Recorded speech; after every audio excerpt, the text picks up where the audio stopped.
Green Arrow number 8, Ann Nesenti, Harvey Talabau. I hate this book so much. So last issue we left off with the triplet Skylarks capturing Green Arrow. One of them stormed off angrily, and then they framed his jet crashing so it looks like Oliver Queen is dead.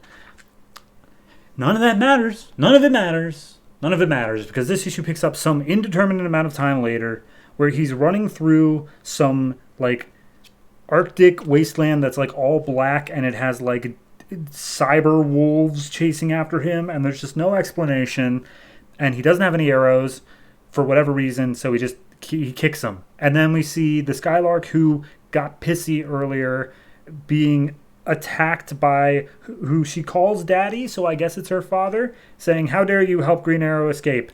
Other daughters, attack your sister." And then they look on the screen and see him being attacked by wolves. And then they just let her run out after him. And then, as Green Arrow is fighting off the wolves and is like, "I'm not going to kill you because I'm honorable," we get this little dwarf guy. And I'm not saying dwarf is in like short. He is short, but he looks like just like a J.R.R. Tolkien dwarf. So he speaks with a very heavy accent of I don't even know what, but it makes it impossible to decipher anything he's saying.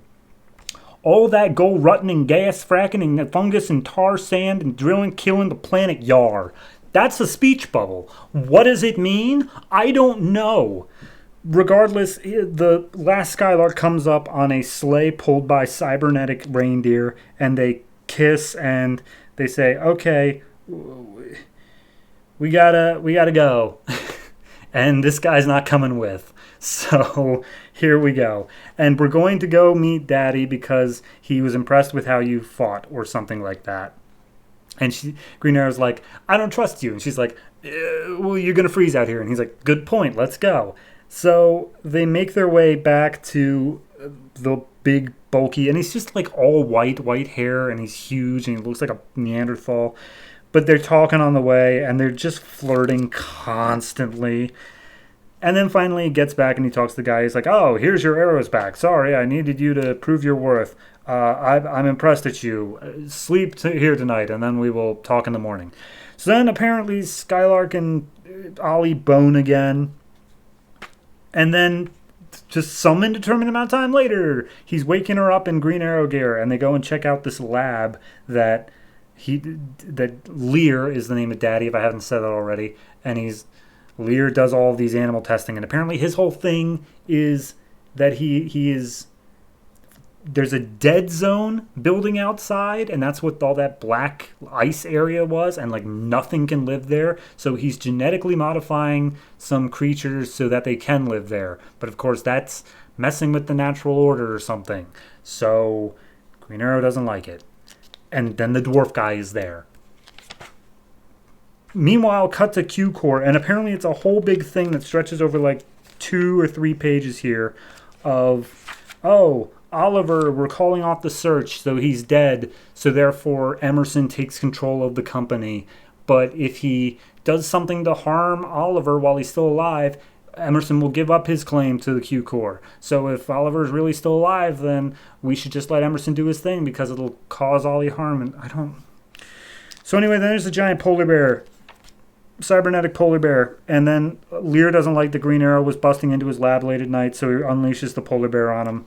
And then the polar bear literally just like trips over his feet, and then like that's it. And then at the very end here, we see that somehow with the fight here is that Skylark's hair is being grabbed by her father, and Green Arrow is still facing against this polar bear. Next page, they're getting away.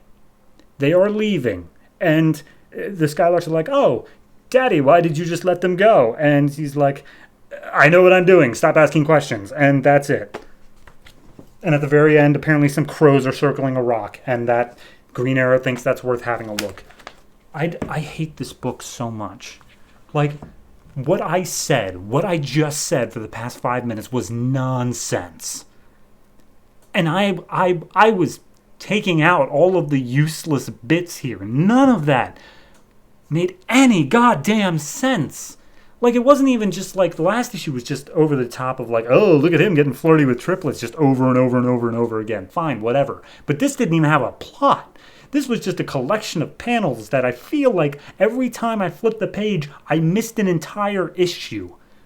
And art-wise, again, I think I said last issue, Harvey Tollibow, he puts a lot of detail into his arts. But for me personally, it's too much. There is too many just like little lines and tiny little things. It's just too detailed in all the wrong spots. You know? It's like every panel has to have 1,000 lines in it, even if you could get the panel to show exactly what you needed in 200. Like, it's just way too much. So, for a rating, I'm giving this a 1. Just a flat, straight 1. Because, genuinely, I cannot find anything that I like about this issue. There is not a single solitary thing in here. And the only reason I'm not giving it just a straight 0 is because I can see how people could like the art sometimes. That's not even like all, because there's some stuff in here that's just indefensible. But like the writing is absolutely one of them. So yeah, 1.